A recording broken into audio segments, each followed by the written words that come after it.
revoici aujourd'hui pour un On est le premier, que lisez-vous? Alors c'est exactement la même chose que le C'est lundi, que lisez-vous, à la différence que je le fais une seule fois par mois, normalement le premier.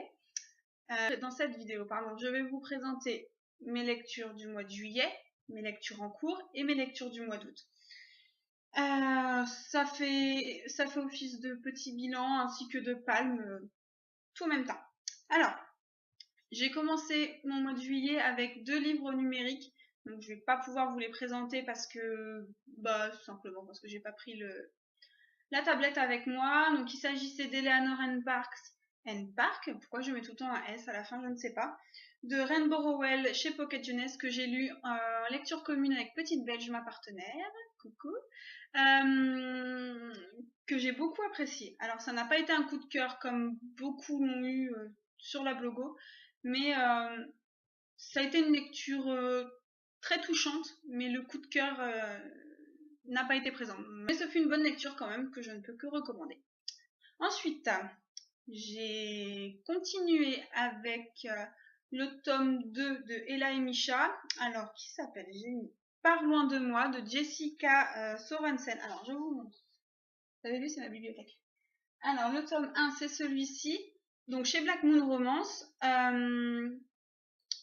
Donc ça c'est le tome 1. Donc, moi j'ai lu le tome 2, celui-ci je l'ai lu le mois d'avant.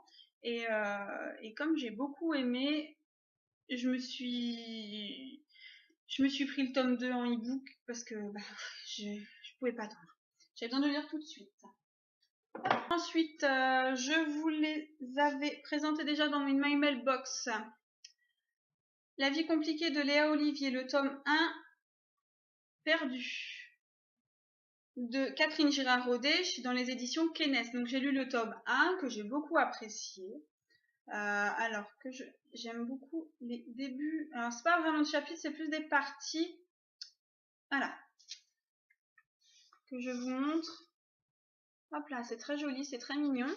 Ça se lit très vite, hein, comme je vous disais dans My Mailbox, mais pour ceux qui ne l'ont pas vu, c'est un échange d'emails ou de conversations Facebook ou MSN ou Skype, enfin des conversations écrites en tout cas, donc voilà, le tome 1, et j'ai enchaîné tellement j'ai apprécié avec le tome 2, Rumeur, donc toujours dans la même édition du même auteur, de la même auteur même. Et voilà, j'ai beaucoup apprécié. J'ai failli me jeter sur le tome 3, mais je me suis dit stop, on se calme. On va peut-être lire autre chose. Durant ce mois de juillet, j'ai aussi lu Il faut sauver Zoé de Alison Noël chez Michel Lafon. Donc pareil, je vous l'ai présenté dans ma vidéo précédente, puisque je l'ai reçu aussi au mois de juillet. Donc c'est en partenariat, du coup voilà, il est lu, il est chroniqué. C'est une très très bonne lecture que je ne peux que vous conseiller. Une histoire de deuil. C'est vraiment très touchant, et il y a une jolie morale. Mine de rien, il y a une très jolie morale. Voilà. Ensuite, j'ai continué avec Populaire, donc le deuxième partenariat avec Michel Lafon de Maya Van Wagenen, que j'ai beaucoup aimé aussi. C'est un journal intime, le journal intime d'une jeune fille qui va... Comment je peux expliquer ça, qui va tester la popularité. Elle va tout faire pour devenir populaire, et toutes les astuces qu'elle va mettre en place, elle va les avoir trouvées dans un livre qui traînait au fin fond de ses étagères, les étagères de ses parents, d'une auteure qui avait donc écrit ce livre 50 ans en arrière, et donc elle va tester si ces astuces tiennent toujours en 2014, tout simplement. Ensuite, j'ai continué ma lecture avec Lettre d'amour à mon chien de Christine Lamoureux chez Fortuna Éditions. Donc c'est Petite Belge, ma partenaire, qui me l'a envoyé. C'est son coup de cœur, son gros coup de cœur de ces derniers mois. Malheureusement pour moi, ça n'a pas fonctionné. Il y a beaucoup de choses qui m'ont chagrinée. C'est une histoire magnifique quand même. Une lettre magnifique quand même, blindée d'émotions, c'est super. Malheureusement, le coup de cœur n'a vraiment pas pris, et malgré toutes les émotions qu'il y a dans ce livre, ça n'a pas pris, ça n'a pas marché avec moi. Ensuite, j'ai lu, bon ça c'était en début du mois, j'ai pas mis mes lectures dans l'ordre, hein, parce que sincèrement je m'en souviens pas. L'été des secondes chances de Morgan Matson, chez Hachette Éditions, dans la collection Bloom. Ah bah ça c'était une super lecture. Je peux toujours pas vous dire, quasiment un mois après avoir fini le livre, je ne peux toujours pas vous dire si ça a été un coup de cœur ou pas. C'est pour vous dire. J'ai pleuré à la fin du livre, mais comme une madeleine. C'est un livre magnifique. Alors, au premier abord, on peut se dire, bon, c'est une jolie histoire. Mais à la fin, mon Dieu, au secours, quoi. Et voilà, j'ai été blindée d'émotions. Je trouve la couverture magnifique, en plus. Ça ne gâche rien. Mais sincèrement, si vous êtes en manque d'émotions, pensez à celui-ci. Et enfin, un livre que j'ai terminé ce matin, que j'ai beaucoup apprécié, alors que j'ai été voir les notes sur Livre Addict, c'est assez mitigé. Et ben moi j'ai beaucoup aimé. Un garçon de trop, de Abby Glins. Alors c'est chez La Martinière Jeunesse.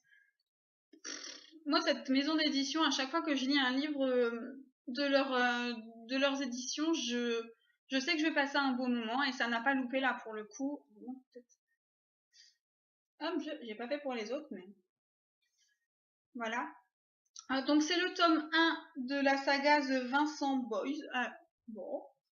Donc j'ai vu que le tome 2 sortait septembre ou octobre, quelque chose comme ça il me semble. Et ben je me le procurerai. C'est d'un autre point de vue d'après ce que j'ai compris. Il y a le début du livre justement à la fin de celui-ci. Mais non, je n'ai pas lu. Je n'ai pas voulu savoir. Je sais juste que c'est d'un point de vue différent, donc comme ça je le sais, il n'y a pas de souci.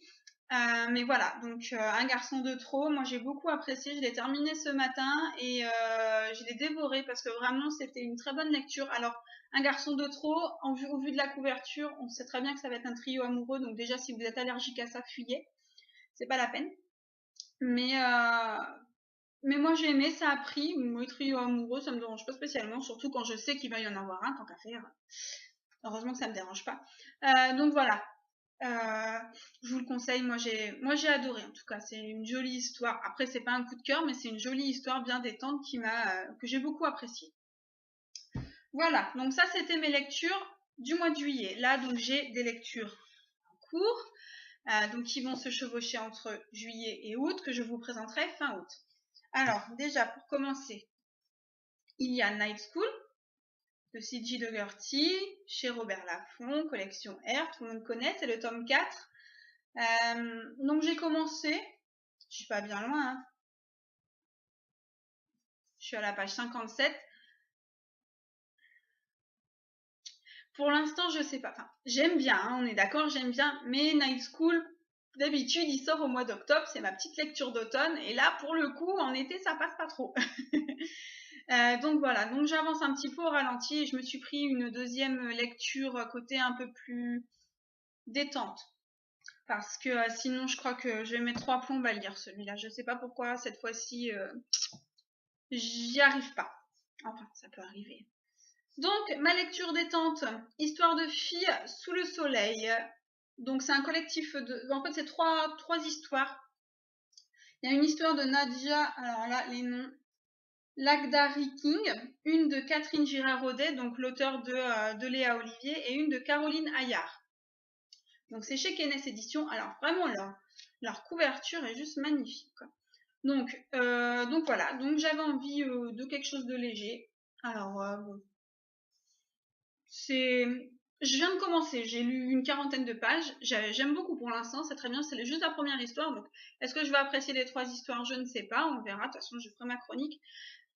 Mais sinon, bah, pour l'instant ça va, ça commence bien, c'est léger, et je crois que je vais pas me prendre la tête et passer un bon moment avec ces 3 auteurs, voilà.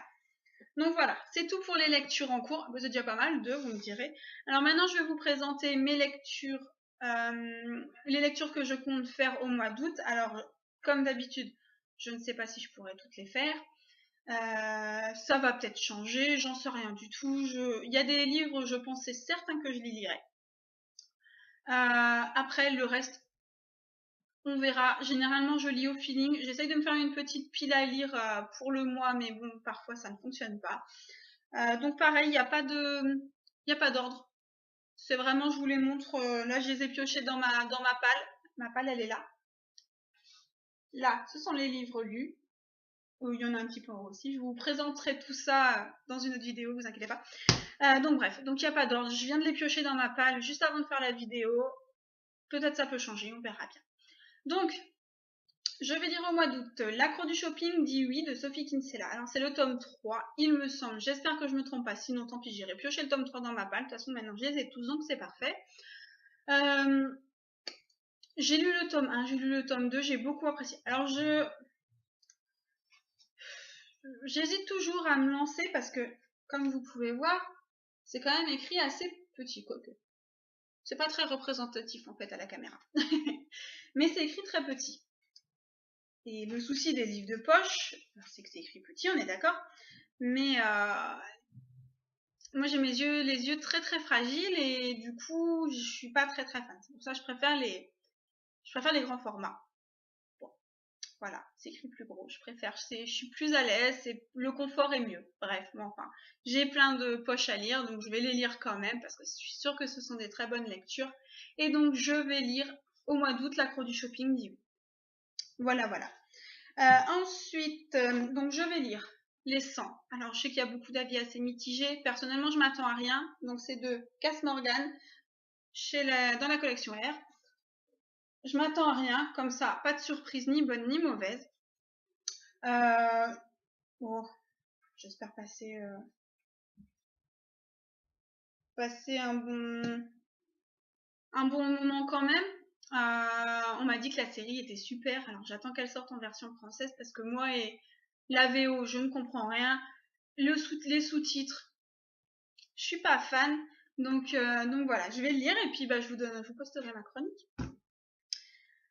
Forcément, j'ai lu les 2 premiers tomes au mois de juillet, mais je vais me lancer dans le 3e au mois d'août parce que vraiment j'ai hâte de retrouver Léa Olivier et tous ses amis et de voir où ça en est, qu'est-ce que ça va donner, etc. Donc voilà, la vie compliquée de Léa Olivier. Alors celui-ci c'est Chantage. Je pense savoir un petit peu comment ça va se dérouler, mais bon, hein. C'est léger, c'est frais, c'est mignon, c'est sympa, c'est jeunesse, c'est tout ce qu'il me faut.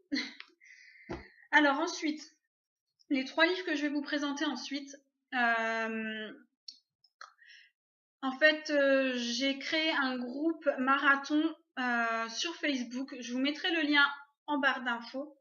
Ce sont des marathons qui durent une semaine. On a beaucoup de marathons qui durent un week-end, qui durent une journée peut-être même, je sais pas, j'ai pas été chercher. Mais une semaine, j'ai encore jamais entendu parler. Je me suis dit, c'est les vacances. Pourquoi pas? C'est le moment propice pour lire des livres, plein de livres. Je me suis dit, pourquoi pas faire un marathon d'une semaine? Donc voilà, donc j'ai lancé l'idée, on est une bonne vingtaine à avoir intégré le groupe. Et donc on a décidé de mettre en place des thèmes. Donc au mois de juillet, il y a eu une marathon livresque d'une semaine sans thème. Au mois d'août, il y a un thème qui est mis en place. Et d'après les votes, pour l'instant, ça tendrait plus sur la romance. Mais à mon avis, ça va pas changer parce que vu le nombre de votes qu'il y a pour la romance, je pense pas. Donc, pour ce marathon-là, j'ai décidé de lire. Alors, Plume, si tu passes par là, salut. C'est grâce à cause, on verra quand j'aurai lu les livres là, mais je vais lire Loin de tout de J.A. Redmersky. Ski, c'est un I. Donc, chez Milady Romance. Donc, c'est un poche celui-là. Je l'ai eu en poche parce que je fais partie du Ladies Club. Donc, voilà. On va enlever ça. Il a eu le prix d'électrice 2014. Voilà, il est très joli. Ça va virer pendant ma lecture. Voilà, voilà. Donc, voilà, je vais lire celui-là. J'ai vu beaucoup d'avis très positifs dessus. La suite est sortie. Je me dis que c'est peut-être l'occasion de le sortir de ma palle et puis ça m'a l'air sympathique. Ensuite, toujours grâce ou à cause, on verra bien, de Plume, je vais lire Avant toi de Jojo Moyes chez Milady Romance, grande romance même. C'est un grand format, du coup, celui-là. Je l'avais acheté à sa sortie, limite, et je l'ai jamais lu tellement il y avait de bons avis dessus. J'ai la trouille de le lire. Je sais pas si ça vous est déjà arrivé, mais alors celui-là, j'ai vraiment la trouille de le lire. Donc voilà, celui-là fera partie aussi de ma petite palle du challenge, enfin du marathon. Et enfin, le dernier livre que j'ai prévu de lire pour le mois d'août et pour le marathon, vous l'avez vu passer, c'est Anna et le French Kiss de Stéphanie Perkins chez La Martinière Jeunesse. J'en attends rien de spécial non plus, juste une lecture légère, une petite romance bien sympathique, et puis voilà. Je pense que ce sera parfait. Voilà, voilà. Et ben voilà, je vous ai tout présenté, je crois. Donc, je vous mets toutes les infos pour le marathon en barre d'infos. Alors, apparemment, d'après les votes, ce serait la semaine du 18 août. Donc, c'est du lundi au dimanche. Donc, si vous voulez nous rejoindre, n'hésitez surtout pas. Il n'y a aucune obligation. Vous n'êtes pas obligé de participer à tous les marathons. Vous n'êtes pas obligé de vous donner un objectif de 6000 pages à lire dans la semaine. Si vous voulez en lire 300, vous en lisez 300. Le but n'est pas d'en lire un maximum. Si on n'atteint pas notre objectif, c'est pas grave. Le but, c'est de passer un bon moment ensemble, de partager et voilà. Pas de prise de tête et un bon moment de lecture. Voilà, voilà. Bon, mais je crois que c'est tout pour aujourd'hui. Je vous fais plein de gros bisous. Ciao!